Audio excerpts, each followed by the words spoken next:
Okay, hi everyone. Hi. Can someone click a glass for me, please? Thank you. Thank you, my companions. Good evening, everyone. For those of you who don't know me, I'm Lindsay Bierman, the William and Sakurako Fisher Executive Director and CEO here at the Exploratorium. And thank you. I'm thrilled to welcome you all to this year's Director's Circle dinner. This event is always a highlight of the spring. It's an opportunity to gather with those who share our deep belief in the power of science, discovery, and learning. Your generosity, curiosity, and commitment to the Exploratorium make everything we do possible, and I want to thank you from the bottom of my heart. Thank you so much. So your support has never been more important, especially given the challenges nonprofits were already facing, now compounded by a barrage of executive orders from Washington. I'm not going to go into that tonight, don't worry. But we are living in an era where misinformation spreads faster than the truth, and deepfakes blur the lines between reality and illusion, and complex technologies shape our lives in ways we barely understand. At the heart of our mission is helping people of all ages discern what's true, what's real, and what's transforming the world around them. So I've been reflecting on how quickly these technologies can disrupt the way we work, think, and learn. So I'm a Gen Xer. I started my career at a Park Avenue law firm back when email was just becoming a thing. I have adapted to many advances that have rapidly eclipsed whatever came before. I remember, as a paralegal at 3 in the morning, faxing 1,300-page documents, faxing page by agonizing page, like feeding it into, 3 in the morning, because there was no better way to transfer massive files. So Google arrived only after I had spent years poring over microfiches in the dim, musty stacks of the Columbia University Library for a major book project. So where's the slide of the microfiche? There we go, yes. Remember those? And if you're too young to know, good for you. So by the early 2000s, of course, the iPhone had become so much a part of me that I have found myself, very recently, frantically searching for it while it's in my hand. Does anyone else do that? I hope it's not just me. So new tech tends to make life easier, and we have a tendency to adopt it without stopping to understand how it works or the impact it may have. These days, advances come even faster, and the technologies are even more complex, and it makes it harder to keep up. So in just a few years, AI, like every disruptive technology before it, has embedded itself into our tools, our decisions, even how we learn, almost seamlessly. So I went from never using AI to relying on it daily, from everything from critical business matters to deeply personal questions. And for many people, it remains a black box, powerful, opaque, and even ominous. But one thing we know for sure at the Exploratorium is that that fear comes from the unknown. And this institution has always been about making the unknown tangible, something you can see, touch, and explore. We take people from the oh no of scientific breakthroughs, like, say, the atomic bomb, which is central to our origin story, to the oh wow of discovery and understanding. We do this through play and tinkering here at Pier 15, and at museums we have built or reimagined across North America, South America, Africa, Asia, and the Middle East. In some ways, our moment isn't so different from the late 1960s when the Exploratorium was founded. Then, as now, scientific and technological advances were proliferating and rapidly deployed in industry. They had real-world impacts, but the public's access to information and understanding was very limited, and both real and perceived harms loomed very large. That was the world that prompted Frank Oppenheimer to create a place where people could engage with science on their own terms, to understand what was shaping their lives and public policy. Now, as then, people need the tools and the confidence to ask questions and draw their own conclusions. That's why the Exploratorium will continue to create experiences that ignite curiosity and advance scientific literacy at home and around the world. And that's exactly what we're doing with AI. So our upcoming summer exhibition, Adventures in AI, will invite visitors to grapple with some of the biggest questions of our time. How does machine intelligence compare to human intelligence? Where do they intersect, and where do they diverge? How does AI reflect human bias, and how might it reshape human creativity? Thanks to the support of our presenting sponsor, Anthropic, we're building a suite of interactive exhibits that break AI down to its fundamental principles, just as we've done with physics, biology, and human experience. Rather than explaining AI, we're going to let people experience it firsthand. Exhibits are one of the main ways we engage the public, but we're also exploring AI through other forms of discovery. We have a long-standing artist-in-residence program, and our current fellow, Katie Kwan, is blending robotics and choreography to explore human agency and machine creation, how we can make machines move, express, and connect with us. Our NSF-funded Seeing Scientifically research is investigating AI not just as an object of study, but as a tool for science learning. And you can see that in the microscopy exhibits in gallery floor. And so we're helping the visitors see the world in new ways. In Osher Gallery 1, where we explore human experience as society, we will continue challenging visitors to think critically about bias, not just in AI, but in themselves. The Exploratorium has always been ahead of the curve, pioneering ways to engage the public with emerging technologies. As a San Francisco-based organization, we have a front row seat to some of the most important technological innovations of our time, and direct access to the tech and to the people who are building it. AI is a prime example, and as a sought-after provider of science education around the world, we have a responsibility to address it. In fact, our first exhibit on the relationship between humans and machines was on our floor when we opened in 1969. If you see Rob Semper, Rob, where are you? There's Rob Semper. Ask him about Albert and cybernetic serendipity. So we're not here to debate whether or not AI is good or bad. We're here to help people experience it, play with it, and build fluency with it, to illuminate its mechanics, its potential, and its pitfalls, so that they feel comfortable asking questions, so they can think critically about it, even if they're already using it to write emails and cover letters, so that they can be empowered to take part in the conversation shaping its future. That's why I am so excited for tonight's panel. We are honored to have Garance Burke with us to lead the conversation. She's an investigative journalist at the Associated Press, where she leads a team examining the social impacts of predictive and surveillance technologies. A leader in responsible AI reporting, she also authored the AP-style book's Guidance and Resources for Covering the Technology. Few people have done more to help the public make sense of AI's impact.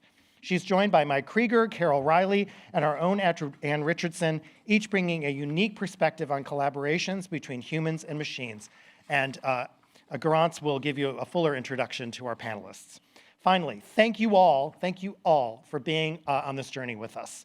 Conversations and most of all, meaningful exploration requires community, and the Exploratorium community is truly special.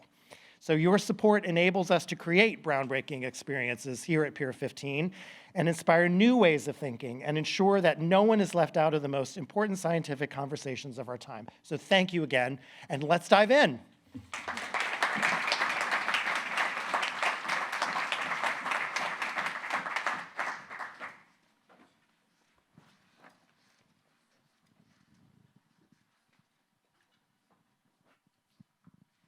Hey, everyone. Good evening. What a pleasure to be here with you. Thank you so much to the Exploratorium for convening us and giving this beautiful space over to have what I think will be a really illuminating and hopefully thought-provoking conversation where we all come away feeling like we can engage with these deep questions that AI is raising for us. So tonight, together, we'll explore the world of artificial intelligence, both its scientific advances and its real-world uses and impacts. And my esteemed co-panelists here bring many diverse perspectives and experiences with developing AI models, building robots, having robots make music, and creating incredible exhibits for everyone to enjoy the boundaries of data science where we are right now. I'm sure that many of you, as you made your way here tonight, came across billboards promising that AI will change the world as we know it, yes? Definitely is changing our city here in our everyday experience, right? And so one of the things that I really have sought to explore is what is AI? And so I work for AP, which is a not-for-profit cooperative. Half of the world's population sees our content every day. So we felt it was very important to come up with some basic language that everybody could understand. No doubt you all have grappled with this too, right? Part of the challenge with AI is just helping people get a sense that they too can explore it. So I was very lucky to have a fellowship at Stanford a few years back with the Stanford Human-Centered AI Institute and the Jonas Knight Fellowship, and I got a whole year to get very nerdy and take R and Python classes after a whole career of covering any manner of news. And I really started thinking about, well, how can we explain to society, to the level of a fifth grader, what AI is already doing in our world? This is not some far-off concept in the future. And so I came back to the Associated Press after that and again took on a very nerdy pursuit, which was writing the AI chapter of the AP Style Book. Perhaps you've heard of it of late. First I led a global team and we investigated some of the models, right? And so that gave me the experience working with colleagues across the globe to help the public see that predictive and surveillance technologies, particularly if we think back to the time of COVID, were already really impacting our lives, right? And to help our audiences grapple with what that meant. That work led to a federal civil rights investigation, and some real world impact. And after that experience, I thought, okay, let's distill this for the public. So very quickly, I'll just tell you, I'm honored that the Exploratorium has been reading our AI chapter for use in its exhibits. And what we've really sought to do is to make these very challenging statistical concepts something that anyone can grasp, no matter their age or background. The Style Book is used by organizations that span the political spectrum across the world as a writing and editing reference. And over the months, we wrote some really basic entries for AI terms. What's a large language model in simplest language? What is an algorithm? And I know the Exploratorium is thinking about this too. We also published some guidance that we think any AI description should aim to show, which is, I hope we'll get into with the panel, which is how these systems are built, how they work, where the models are deployed, how well they perform, whether they're regulated, who benefits or makes money, and which communities may be negatively impacted. So let's keep all of this in mind, these questions, as we prepare to engage and remain curious about AI, and we'll have time for questions towards the end here. But let's dive in. And so first, my esteemed co-panelist, Mike Krieger. Mike, you launched Instagram in 2010 after spending some time at some of those same Stanford labs. And then after Instagram scaled globally, you had a new news app that caught my eye called Artifact, and now you're the chief product officer at Anthropic. So after a few cycles in tech here in San Francisco, how can you help folks understand tonight where the next scientific advances are coming with some of the products that you're currently seeing coming down the pike, and how is this going to affect all of us? Thanks, Grant. It's great to be here. Hi, everybody. Long-time Exploratorium goer. It's been fun to be on the other side here as well. I think there's everything is changing, but also some fundamental things stay the same, which is how I think about products in AI. Like, you still are trying to build something useful, and you're still trying to meet people where they are, and you're still trying to solve real problems for people. Like, that was Instagram. We had 3 or 4 kind of core values, and one of them was solve real problems. Like, there's too much technology for technology's sake, and that's the lens I think about when people ask, like, what's next? How are things going to change? I'll give an example. Probably many of you have heard about reasoning models and how the models can sort of think before giving an answer. And the science behind that is very interesting, and the how it performs when you ask it some competition math questions is really interesting. But I don't know about you all, but I don't encounter competition math in my daily life, and so a lot of what we're trying to do is figure out, all right, if the models can think for longer, if they can reason like more deeply about a problem, how do we bring that to bear to things that are actually useful to people? So ideas that we've prototyped internally that we've gotten really excited about are things like, can you help me reflect about how I'm spending my time? You can give the models, with your permission, access to your calendar, which in many ways is like a very good reflection of like what I'm doing every day and like what my life is and what I'm prioritizing. Like you are who you meet in a lot of ways. And having the models think deeply about that, I think for many people is way more useful than necessarily solving a hard competition math problem or even competition coding challenge. So I think the next wave is figuring out how to responsibly and safely let AIs into a little bit more of what you're up to and what your life is like, in a very like personal, secure way, and then using the best of these models to help reason and almost self-reflect around, well, do I want to be spending my time that way? Do I want to be doing it a little bit differently?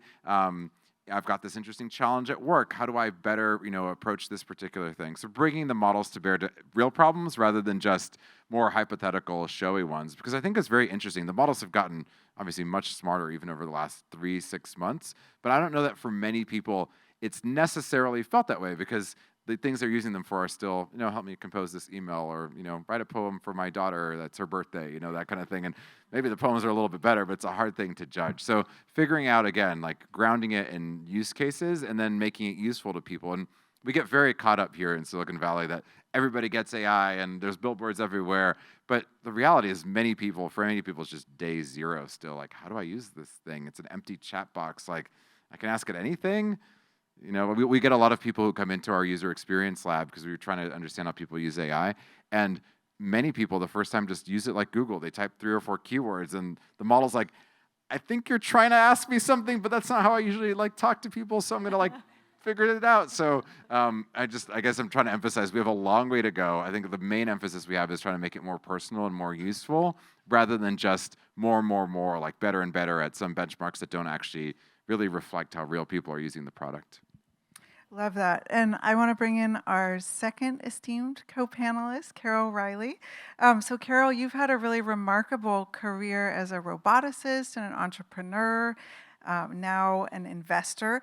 And through your various roles, you've also talked about what Mike mentions here is this human-machine collaboration, how AI can make us superhuman. So for folks who didn't know, Carol was collaborating with the San Francisco Symphony. So I wonder if you can tell us, in that very specific instance, which is something so tangible, how you used AI models to help create music and have these musicians become a greater version of themselves. Yeah, thank you so much. I'm a human-machine researcher. I really look at different applications with AI. So whether it's surgical, space, underwater, self-driving cars. And for the last 6 years, I've been on this discovery of, I think creativity is the heart of humanity. And how do you understand how humans create? Because I think I was mentioning at our dinner table, a lot of applications have a clear goal. Like if you're driving a car, you're getting from point A to point B and you want to drive as smoothly. Surgery, you want to take out a tumor, you can tell success. But creativity is a very open-ended way, and it's part of the human experience. So I've been working in spaces that enhance our human senses. So I want people to be more human. If you're a surgeon, I want you to be super surgeon. I want you to perform better than human. I don't want to replace humans. I want to enhance who we are. So what does it mean to make humans super creative, and how do you give them the tools to do that? I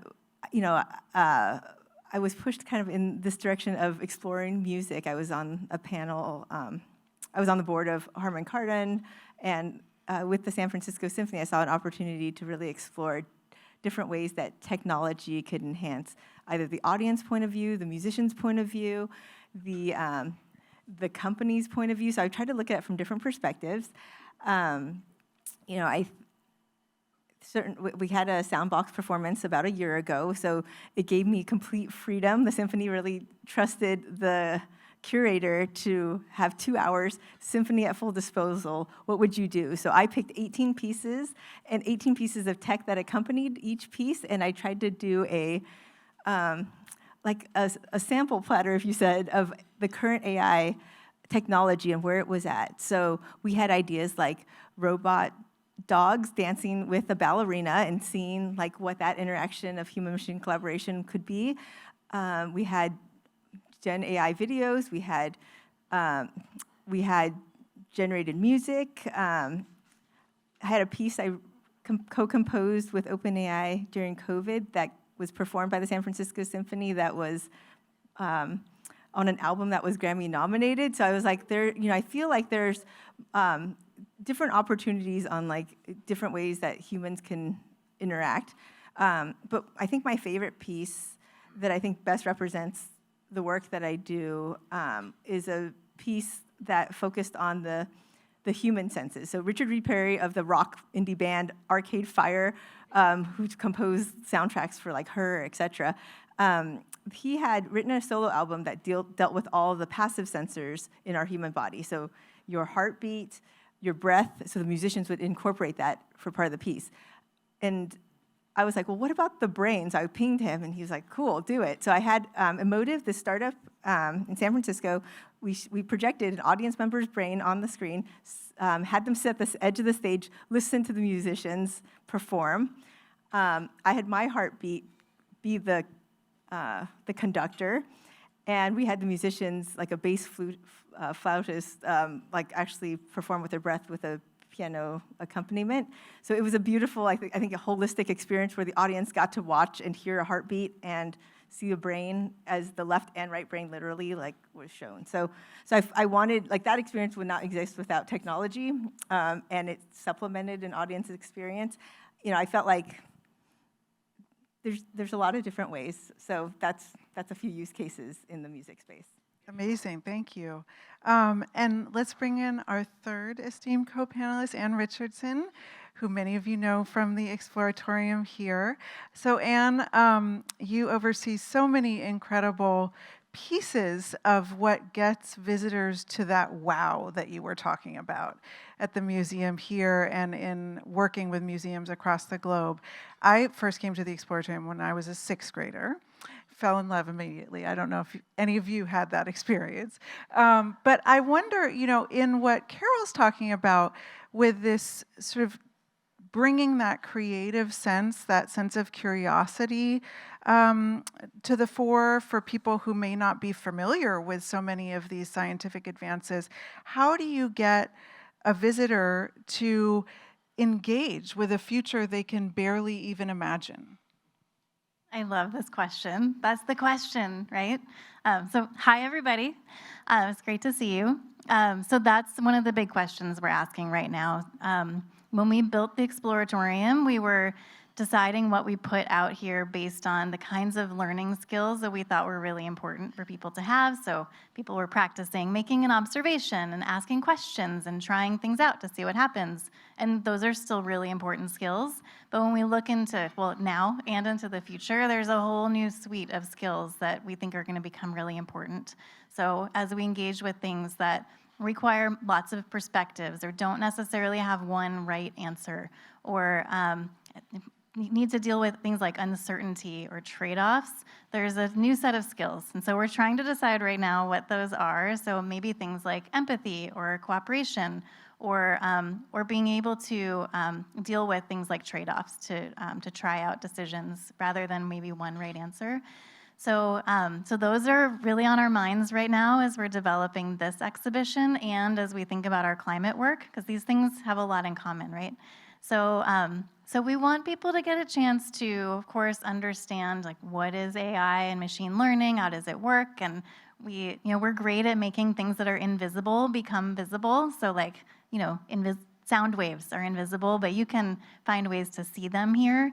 And we are helping you see what's going on inside the black box of AI by giving you kind of analog experiences to try out and understand, and also chances to play with AI and try it, and a chance to just be in the conversation. Because what we really want is people to walk out of here feeling like they are smart enough to be in the conversation and be able to ask the questions that they need to ask about what this means in society, right? Not just how it works, but what are we doing with it and how does it impact our lives and one another? So that's what we're working on, and we're actually evaluating it. So we'll try some things this summer, and then we'll find out what we learn, and that'll become incorporated into our work as we go along. And also bringing some of the creative elements too. So looking at what artists do with AI is really, really enticing because it opens up the world of possibilities. Like, we're all using it to write our emails, but when you see some of the more creative approaches people can take, I think it unlocks something for you in your mind about what's possible, to start to dream a little bit about what kind of future do I want to make. So those are some of the things that we're doing.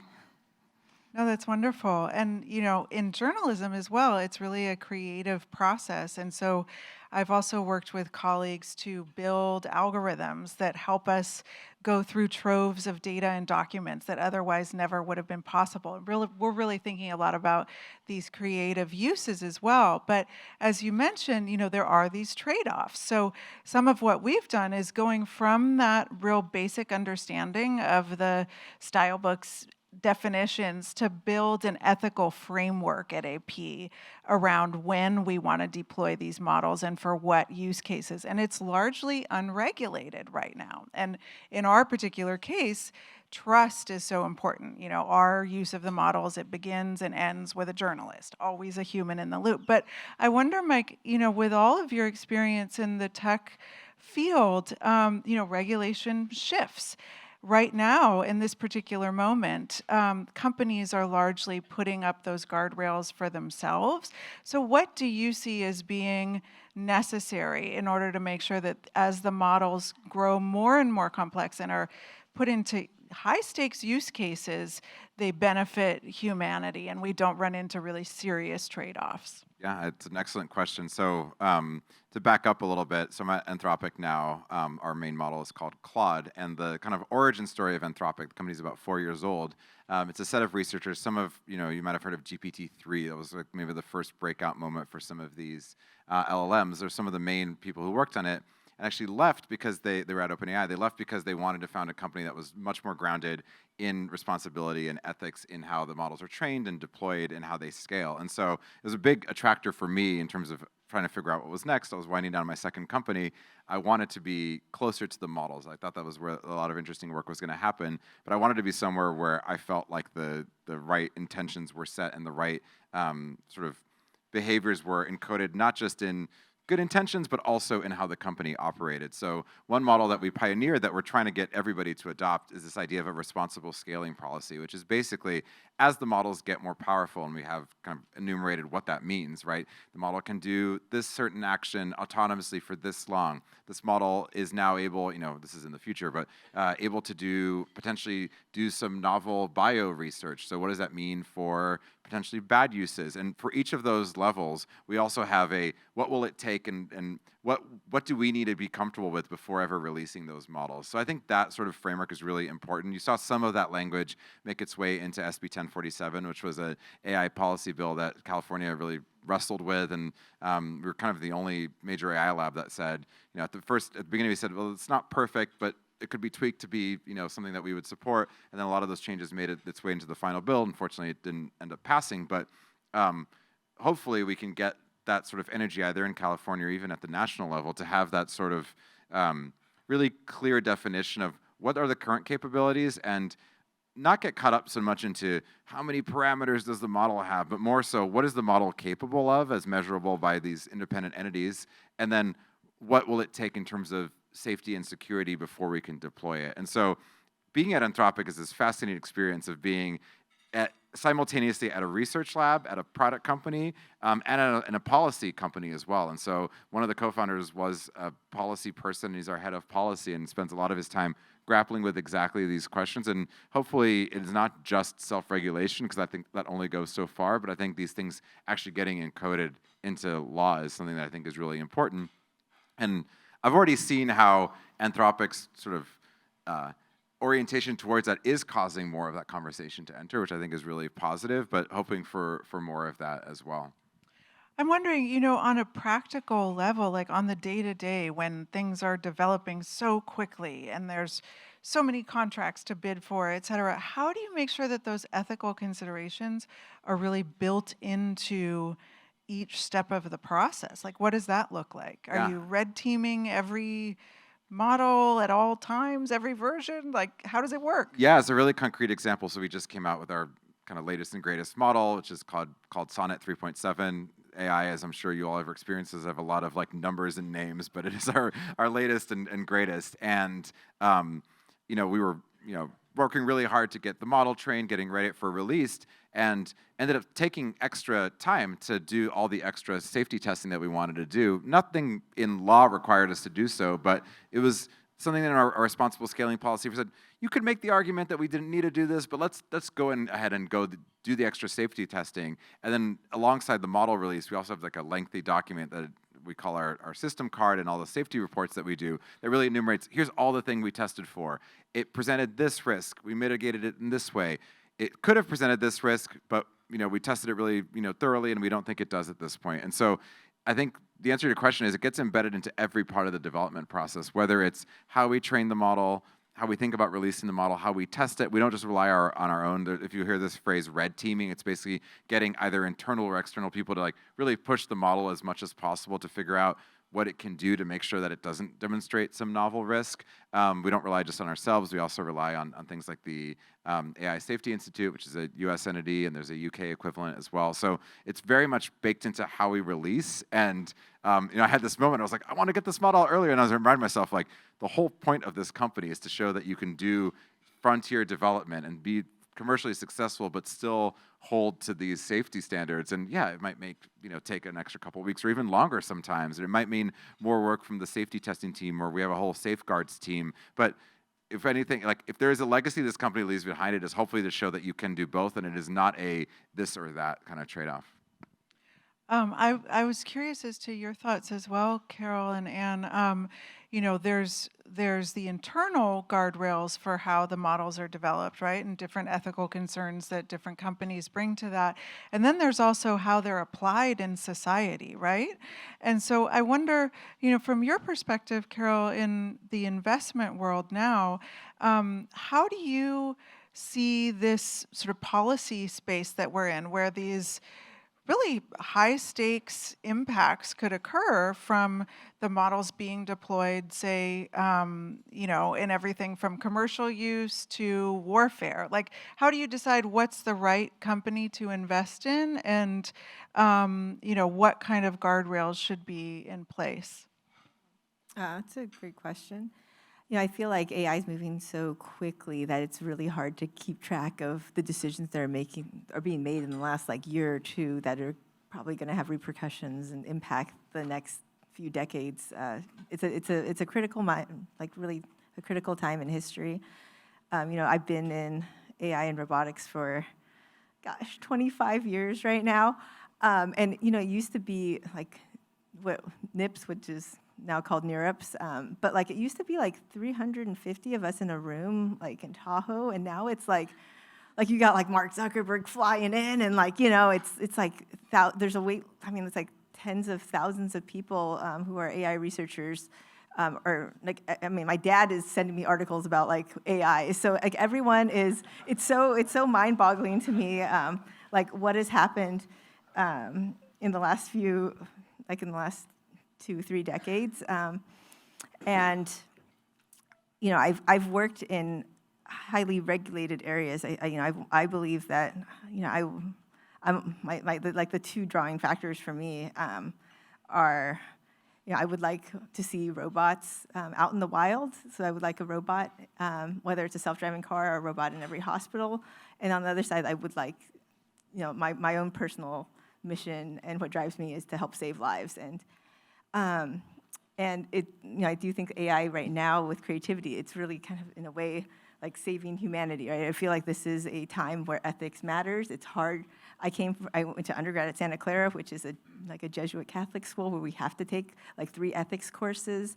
I went to Hopkins, which has the Hippocratic Oath, and a lot of doctors are very, like, it's a huge responsibility. But I'm realizing like a lot of kids graduating today, it's not part of their education. It might not be part of their upbringing. They don't realize that a startup you build has impact. It's not about like cashing out, So it's a different time. So I do think that the education system should change at colleges. There's now an AI major. I think you take policy classes, you take business classes, you should take ethics classes. I do think that should be part of the curriculum, and I'm glad to see like Stanford's High Institute does take those things into consideration, so you're exposed to that as you go through education. When Drive AI started, there were 8 of us, many of them Stanford graduate kids, and there's big decisions being made by 20-year-olds or younger, and it took 6 of us to get 3 cars up and running, driving around Mountain View in 3 months, and that was 5 years ago. I think like now people can pop up models in a few days. So it's a time where you have to sit down with the founders. I think, Mike, I loved what you said about what drew you to Anthropic and where your moral compass was. I think these things need to be documented as we go through space. I think it's broader than just like what companies I invest in, but it's like a philosophy like people need to have and where you put your money, because money has impacts. So those are some of the things. No, thank you. And Anne, I'm thinking about what Carol's describing in centering the humanity. So, there are these big trade-offs, big moral questions. How do you boil all of that down for a 5th grader? How do you center that humanity in an Exploratorium exhibit that will allow, someone who's 10 to grapple with all of this? That's a great question. So I'm going to give you 2 really different answers to that question. Because humanity does have to stay at the center of this, and we're a place that is not about what to think, but how to think, right? So we're not going to give everybody the answers to these ethical, moral questions, but really help you practice thinking about them.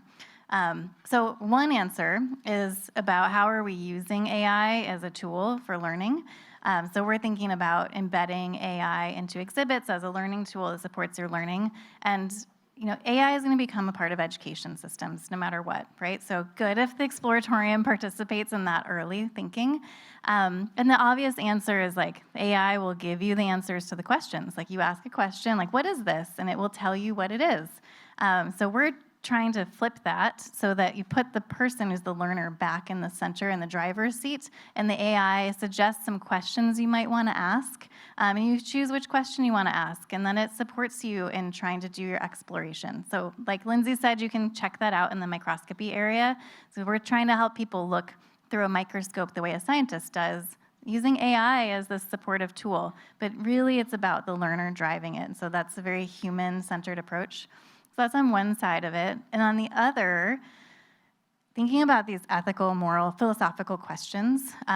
We've been doing this for a while, even before we started doing AI. There's a station in our gallery in the far west end of the building where an explainer is there with a philosophical question, and visitors can sit at a yes, maybe, or no seat. And they'll ask questions like, do you want to live in a world without rules? And people will think about it and sit there where they think yes, maybe no, and then they start talking about it, and then they can change their mind and move where they sit. But you have to practice engaging with these hard questions that don't really have a right answer to start thinking about, like, well, what's the use of rules? Should we have rules? Like, which ones are good for me and which ones are good for us together? My other favorite is, can a robot be your friend? They've been asking for a while. And that's a really interesting question to ask, right? And it's really relevant now, even more than it was when we started asking this question. And the 6th graders and the kids, they say that no one's ever asked me before these questions. Like, you want to know what I think? And they want to tell us and each other what they think. And it's really nice to be asked and to be trusted to be in the conversation. So that's how we're doing it. And we definitely want to hear all of your questions in a little bit as well. Carol, I'm wondering how you sort of animate that same sense of playfulness in some of the projects you've worked on to really spur people's curiosity about AI. Yeah. So, when you're sometimes, like for me, I think it's more natural. I don't think it was as intentional. How do I say this? To work on something so serious, sometimes you have to counter it with a sense of playfulness. And I think being the lifelong learner, to be playful and explore is really like the best way to learn. And another great way to learn is by trying to teach someone else. So I feel like, whenever I take a project, I really like to take it apart and I think that's the thing that sustains me to work on a problem. Like one is trying to figure out a problem that's big enough, and the second one is really just to have fun and not do the work and do that seriously. But I think the questions I ask, the people I have around me on my team, I want to make sure that we don't get too in over our heads on that. I also think that the next generation's kids at the Exploratorium, these are our future entrepreneurs. These are the future, whether or not they go into technology, they will be impacted and use AI, and they will be AI natives. So I really want them I want to see what they can do, and I think that a lot of jobs that exist today, I'm so glad to say, I'm able to be a roboticist, and I work with AI music, and there's a playfulness at that intersection. But even when I was in college, roboticist was not really a job, right? You could do research in robotics, and there was a small team of people that did that in research labs. But sometimes you have to create your own jobs, and I hope that people take what they learn or the questions that they have to go solve a problem, to become not just passive consumers of content, but really actively try to participate and build something. I think you only do that by failing, and I think that's what playfulness does, is that you get back up after you make a mistake, and you keep going a different route. So I think that's the only way I know how to approach something. And I had written a children's book on the growth mindset that has nothing to do with tech, but I do think that resiliency and having the growth mindset is probably the most important skills to have. I want to pick up on that, Mike, and just think together with you about the growth mindset right now as the whole field of AI is changing so rapidly. There's all of these geopolitical concerns. There's big economic questions. One thing I wondered if you could just clarify for the audience is, what is this situation with compute? If you're trying to have a growth mindset about your company, what's the barrier there with compute? Are we in a situation where, we should understand that the U.S. AI industry is about to run out of the capacity for these models to keep growing? Is that, actually a much more complicated situation? Fill us in. For sure. I mean, this is something that we grapple with every day, which is both in training our models and also in actually serving people who are trying to answer a question with our models. They take either GPUs or more specialized compute, and we often are in the situation where there is more demand than we have, the ability to serve. And the problem, of course, is that you can't just turn it on. It's well, there's a whole manufacturing piece, power supply, right? There's a whole need to build out robust power infrastructure. So it's very interesting. Product, you're often thinking at a one release ahead or two releases ahead, maybe a 3 to 6 month timeline. Especially in AI, you can't look too far forward because things are going to change. But we're looking compute and power-wise into 2027, which for an AI company is very far in the future. But you have to do that and back out. So I think all the right investments are being made, and I think that there will be a lot more kind of compute coming online. And then the other thing that's happening, I'm going to get a little futuristic for you all for a second, is that we have a lot of time that we spend making our models run more efficiently, which is really important for a bunch of reasons. For energy efficiency, for costs, we want to be able to serve our models as cheaply as possible. We want to serve as many people as possible.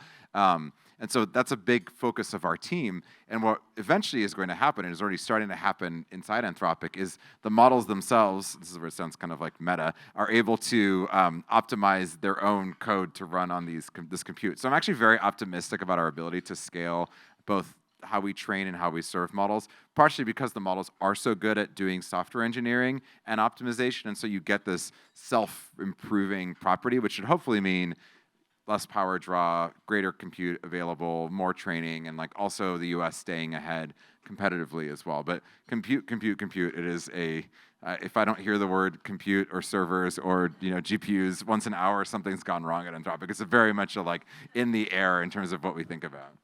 It's one of those terms we're going to be thinking about potentially putting into the style book. But yeah, I mean, I think it's again a question of trade-offs too, right? Like with everything with AI, you're in this zone in which, there's a concern about the need for more power, right, to make the models continue to grow and do more impressive things in the world. And then there's potential climate consequences from that, right? Or there's geopolitical concerns if DeepSeek in China comes along and says, well, actually, we did, train our own model for a fraction of the cost and much less time, right? So I wonder, Anne, are you going to be able to get into any of those deeper questions in your exhibits? Or then there's the question of racial bias, right? Like if you have an algorithm that's trained on a historical data set that has, more communities of color policed over time, and that shows a higher arrest rate, what's the machine going to spit out on that data set? How do you grapple with all of this in the Exploratorium? Right? Okay, so all right, so in a general level, like things like bias, right? Like Lindsay mentioned this earlier, like of course we are building exhibits about that kind of thing. But these specific questions that we're asking right now, like those are the kinds of things that we can bring in through program events like our After Dark, through inviting speakers or other people to come and be a part of our program, and we can have adult conversations at night on Thursdays. And we're playing with a new idea also that hasn't launched yet, but in the fall seasons, we're thinking about something we're calling transformative conversations, which would be something that's for all audiences all the time, where we can tackle some of these really gnarly things. So like we're asking, I think, some pretty interesting questions through Exploratorium programs, but we like to take it maybe a step further and also a little bit more in the current moment. So getting something out onto the floor a little bit more quickly, because our development cycles are really long. So we can shorten the development cycle and get people the opportunity to engage with some of these really timely, really hard questions where we've already been doing social science work on our floor. So at the far west end, there are exhibits that ask you to engage in social dialogue and that kind of problem solving in a group. So we can use that form factor, but change what the questions are and what the content is a little bit more quickly. So that's something that's on the horizon, coming to an Exploratorium soon, maybe in a year. Nice. And I wonder if, Carol, that might be an opportunity to have different kinds of audiences kind of engage with robotics in the flesh, right? And to also just have more of an experience with the models or more of an experience with the technology so that they can, think through these bigger kind of, how does it all end questions kind of in a more tangible format, right? Like if you're just kind of trying to understand how a robot moves its arm, you can kind of come back to reality and just go, right, okay, let's stay facts-based.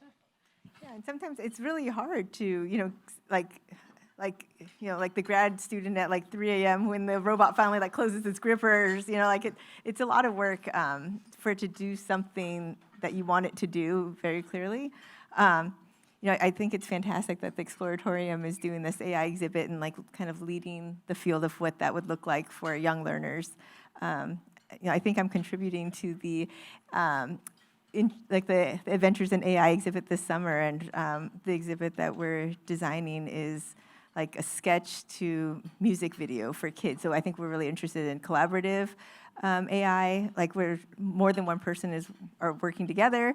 And I think I'm really interested in the multimodal. So you have, you take one form and you switch it to another, whether it's like text to picture or, like a sketch to music. So I feel like you can transform something that's in your mind and make it real, and then you can translate it. And I think there's something really powerful as you move between different modes, which could be simple for AI models that is not as clear for humans. So I think something like that would be beautiful. Yeah, I mean, so many of these models are capable of so many different things.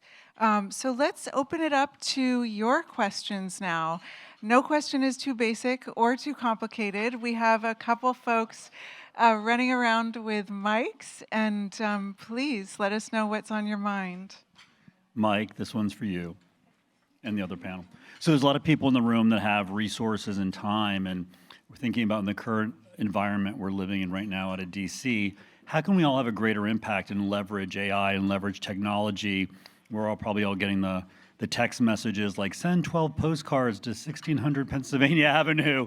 There has to be a better way to have an impact and leverage technology and leverage AI to make the world a better place.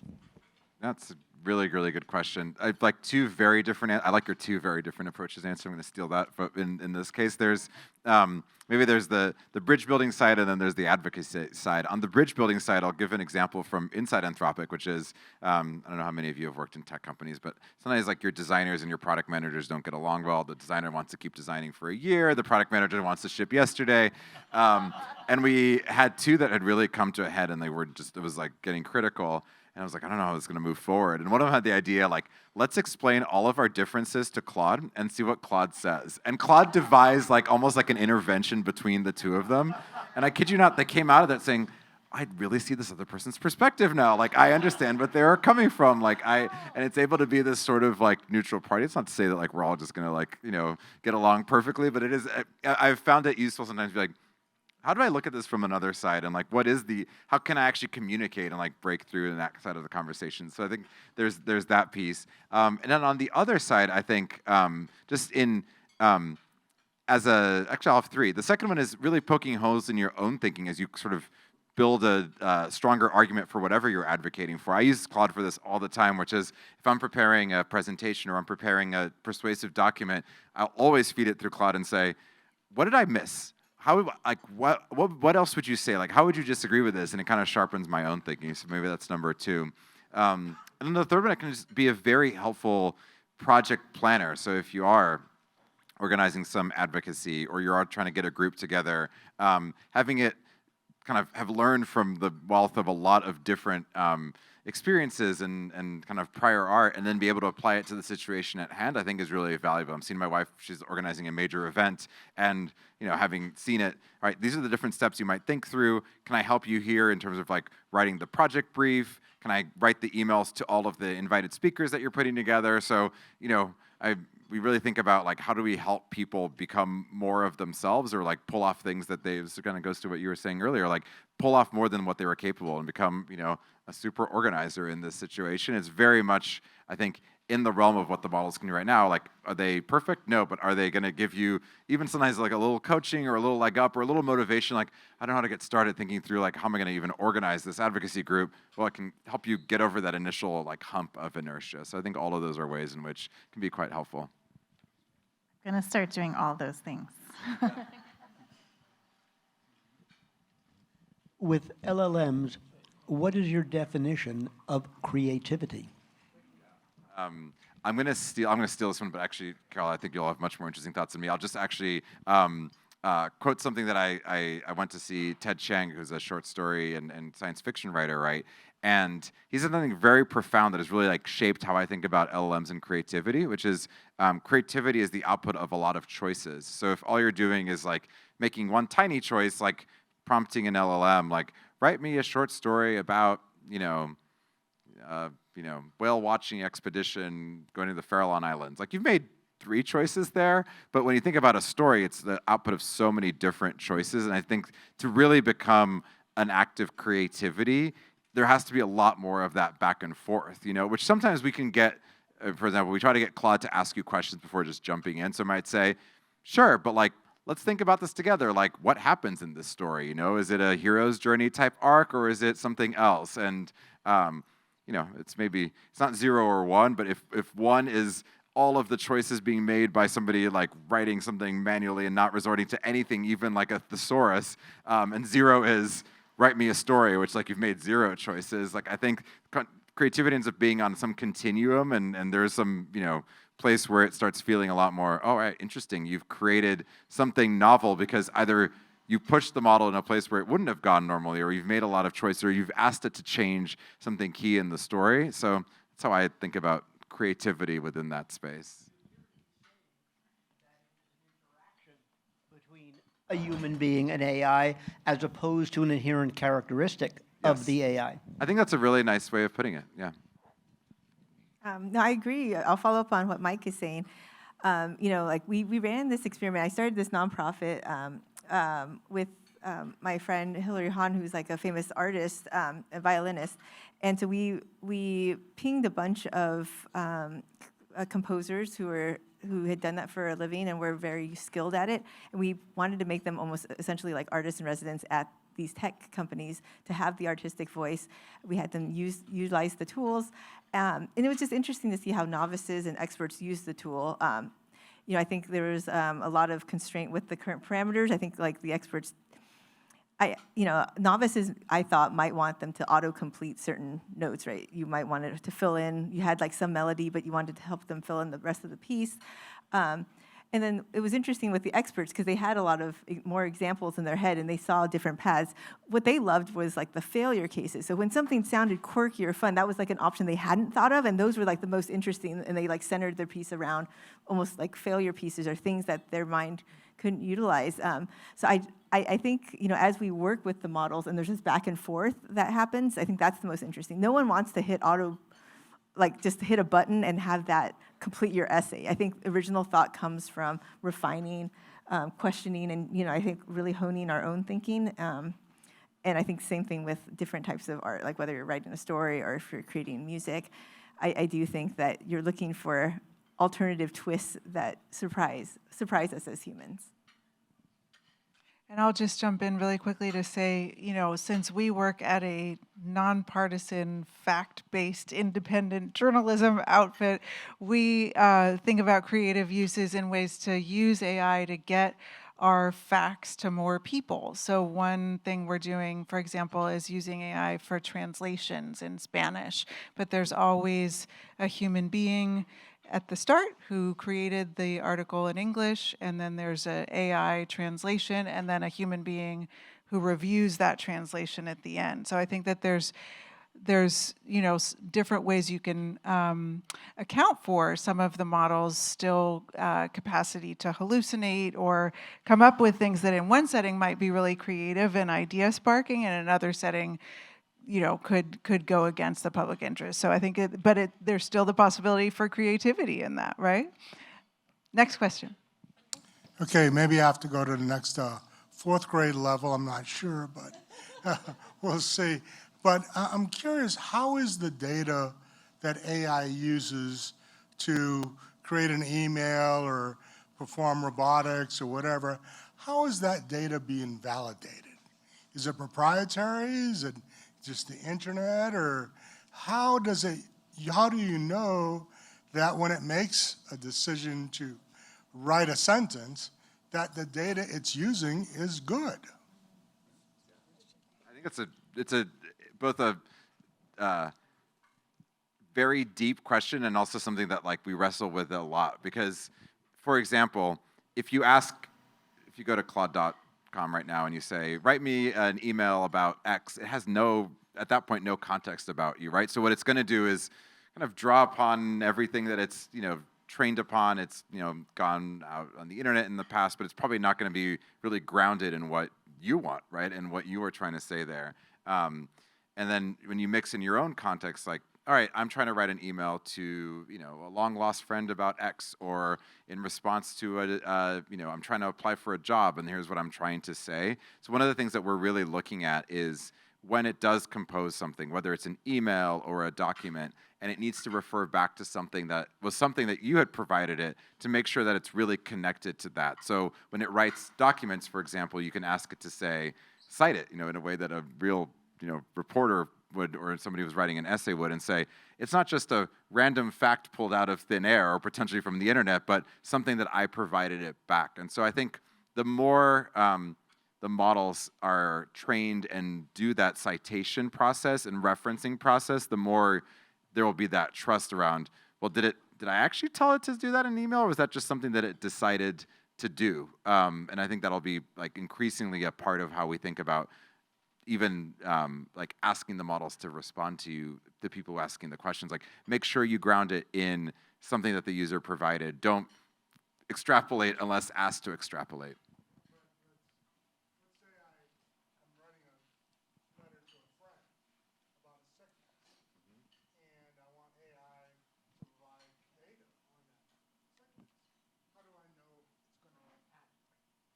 So the question, if you didn't hear, was like, if I'm writing to a friend about a sickness, how do I know that is being is accurate? So, for example, one thing that we do within Claude is train the model to not be super confident about things that it doesn't have good grounded knowledge in. So if you ask it to say, hey, tell me everything about a disease, and maybe it's a disease that's quite rare, or the research is really cutting edge, it might say, look, I'll tell you what I know, but here are some other places you might want to go and research more. So I think a big piece of what we need to do, and we try to do this in our software design, is show the capabilities and potentials of our models, but also explain their limitations and drawbacks. Like, you don't want the uber confident, yeah, and these are like the 3 treatments, and then you go look it up and actually one treatment was debunked or something has changed afterwards. So teaching, this really goes back to something you were saying, Anne, like critical thinking and trade-offs and uncertainty, and actually embedding that into how our models respond is as important as what the models know. So I think that's a great question. I have a question for you, Carol, which is, can you be friends with a machine? And if the answer is yes, how does that friendship differ from my friendship with Laura? No, there's just I love that question, and for me working in social robotics, there is trust is a big issue with this entity. Like, basically, you have an embodied AI system that I think a lot of people build relationships with, like their robotic devices, or talk to it. And I think there's this very famous stuffed animal, Pero. It's like, if you guys have seen that robotic seal, they had to switch it from a cat because people were too familiar with cats and it got in the uncanny valley. It was too weird. So they switched it to a seal, since not many people have petted and had a pet seal. So I think for me, it's like I think our world, as we go into there's more technology, and I think there's different ways that people are connecting. I would love to see advancements in the world of social robotics, so there is more natural dialogue with robots. I think currently social robotics is specialized in, it's mainly used for children with autism, or these minority groups with disabilities. But there are groups that are working on robots that can navigate a cocktail party. I have a joke-telling robot. So I think there's these back and forths in trying to understand humor. I think is a very hard thing. It's a very cultural thing. And so the data sets are built very specifically around certain groups of people.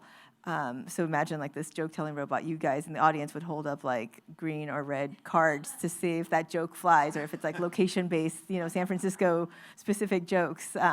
So I think, I think this is a new kind of nascent field that's been around for 20, 30 years. But you'll start to see social robotics. I hope it doesn't go in the weird uncanny valley where there's a Carol clone or Mike clone here, sitting next to you trying to be you, but I think to take on a different format. I think there's a reason why R2-D2 is the more popular one than C-3PO. I think sometimes the beeps and boops are cuter to express emotion. So I think if we lean more into those type of experiences and like those lessons, but I will say that one of the most important things is about like as we go into the field of AI is to really develop this transparency and trust, because I think it's so fragile. And there's this research. There's research in the social sciences where they understand the psychology of technology, so that people hate Clippy, right? The little Windows word thing that kept popping up, it came too infrequently. So there were things like, so they studied like humans and people who are very good with people, so like waitresses, if you draw the smile, like how you get bigger tips, how like if you have a touch. So I think they started teaching robots these kind of human tricks, like for our self-driving car, we used to have it pop open a little bit, or it'd be like, oops, I'm sorry, I made this mistake. If you confess to a small mistake, then they think that you'll be more forgiving. And people also like to help other things. So like those little weak robots that need help like crossing the street, people are more inclined not to abuse them. So I feel like as we're learning about humans and as we learn about robots, I think it's this other entity and a different type of form that we need to figure out how to engage with. So yes, I hope we can become friends with robots. I think it'll be different than human relationships, and I do think that like robots will also need to have like large language models to process what they might be understanding from the world and how people interact with them. And for my young kids who are like 3 and 6 right now, I really hope that they still have the manners to like, I get them to thank Alexa when they start demanding things. So I feel like I don't want our human relationships to break as we have more relationships with our technology.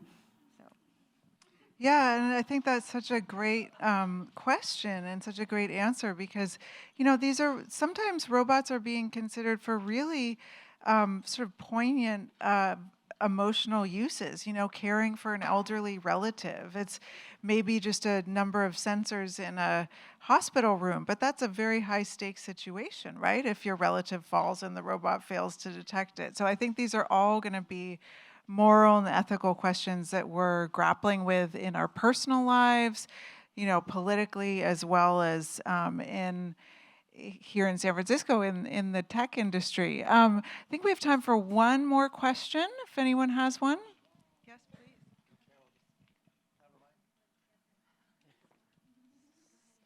Hi.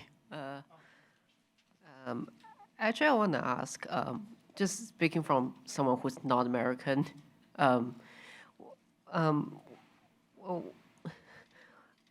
in terms of like data gathering, do you think like in the future, while the AI will have like biases around geopolitics and national and that might affect like national security or like in terms of diplomacy? Just generally curious about it. Sorry. And also I want to ask, is called named after that alligator? I'll take the second question first. I wish. It's really funny. We actually are now sponsors of Claude the alligator at the Academy of Sciences. So if you go there, it's like, which is very sweet. We like, I guess, and if you've never visited Claude the alligator, you can. No, the origin of the name, I think maybe it was like Claude Shannon, who's like a famous like theoretician around language and computation. But I like the idea that it was the alligator better. I think your first question is a really good one, and I think I heard a provocative kind of question yesterday, which is to what extent because most of the major large language models are developed by American labs, do they not just necessarily like reflect American training data, which all of them use as much international data as possible, and they can speak a lot of or they can interact in a lot of different languages, but even things like and this goes to the friendship question, actually. I think Claude, and actually most of the models, are too quick to agree with you if you disagree with it, right? If it says something, you're like, no, actually this, and the model's like, sometimes it'll be like, oh, yeah, sorry, you're totally right, even when it probably in the back of its head is like, oh, they're probably still wrong. It won't always do that. I've definitely gotten into funny conversations with Claude where I'll say, hey, I was trying to deal with some mathematical thing, and I said, I think this is the answer, and it said, no, you're wrong. Unless you were on the moon, that would not be the right answer. And I was like, cool, like, I'm glad that you did this. But somebody was asking me, like, if the majority of the labs were in some other cultures that are maybe less, willing to be like, yeah, I could see that perspective, and a little bit less, what's the word I'm looking for, like accommodating, whether they would be trained, because ultimately all these models are being trained through human feedback to interact in the way that they are. Would they be less accommodating? Could we use a little bit less accommodation? So I think that's one very real way in which like the geopolitics or even just the geography of where they get trained matters. That's one. And then the second one is what ground truth ends up looking like. You saw that with DeepSeek. Like if you push DeepSeek to talk about Tiananmen Square, it'll be like not be really willing to engage in those kinds of questions. And I don't know what the equivalents are. There probably are some things that are blind spots for us as a Western culture that we think of as like, oh, of course the model will talk about this, and then or should or shouldn't talk about it. But other cultures might think that's fine. Like we should be able to talk about that or be less accommodating. So. I'm optimistic that we don't just end up in a world where there's just one model or a couple of models, and there's actually more of this. I don't know. Just like it's really great that there are multiple cultures that come from Brazil, and like I think I brought something different by coming here. Whether that's coming from the model side, whether it's coming from the products built around the model, I'd want more of that international flavor for sure. Yeah, I think that'll become increasingly important as these models are integrated into military use as well. So that's definitely a space that we're watching. But you had a question. So, Anne, I haven't talked to Katie Kwan in a while, but she is developing a robot with our developers for the Exploratorium. And I was hoping maybe you could share what you know about that so far, because my fantasy is that the robot will be roaming the floor of the Exploratorium, interacting with people, becoming friends with all of our visitors from around the world, speaking multiple languages, perhaps. That's the plan. So Katie Kwan is our artist in residence right now, and she's a choreo roboticist. And I think two of you have worked together before. Yeah, we come from the same lab. That's right. And so she's creating a robot, and one decision that she made was instead of it being like a person that walks around, it's going to be a hand. So to get away from like the whole body kind of a interaction. And she's teaching the robot it's trying to learn how to get people to like it. So it's just a hand. It's a hand, and it's a soft robot. Like she's interested in a lot of things you were talking about. It's not a surprise, right? But the idea that interacting with robots doesn't have to be hard materials and like awful sounding beeps, and like it doesn't have to be so negative the way it kind of is right now. Like people like different things than that. So she's thinking about that. So this hand is going to move around the Exploratorium, interact with people, and it's going to be learning from them to be more likable. And so people will fall in love with this robot, maybe, at the Exploratorium. Wonderful. Well, stay tuned, everyone, for the robot that you can fall in love with. Perhaps next year at this dinner. This summer. Yeah. Right, coming even sooner. Thank you so much to our panelists, please, if you could put your hands together.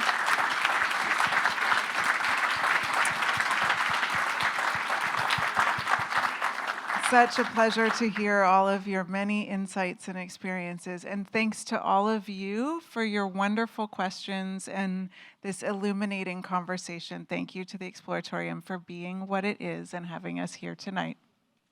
Thanks, Grant.